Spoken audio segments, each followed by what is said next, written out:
المصريين ما بيكبروش. هادي شاوي بروفيشنال.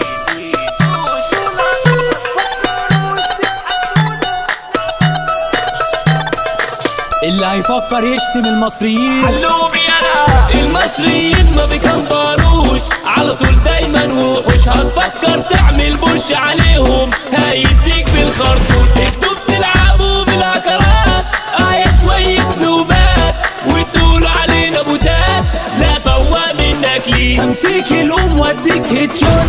اصل انت عيل بوت وانا هنزل قبلك في بوشنكي واجيبك في الباراشوت. ما تفكروش تتحدونا، لعبونا اي بطولة هنوريكوا الرجولة. ده انا مصري ويا عجاد. احنا يا ابني المصريين حاطين على اي تيم في اللعبة دي ملناش كبير. اصل احنا الاساطير سمينا يا ابني عالطيارة بتهز اي دارة. واللعبة دي شطارة علشان احنا جامدين. وانا هنزل كده في الحاويات هعمل اعلى كيلات. وفي اي مكان ننزل نأدي حتى لو بسمعك بالمرئي رنجل وصنها. ما تخافش اجيبك نار واشير على الفيسبوك.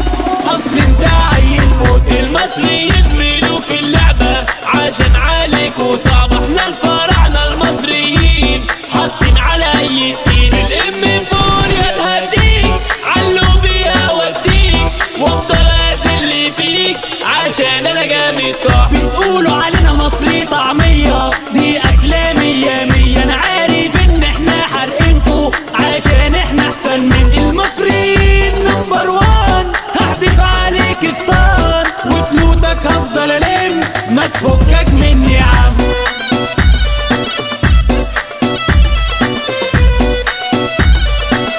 هادي شاوي بروفيشنال.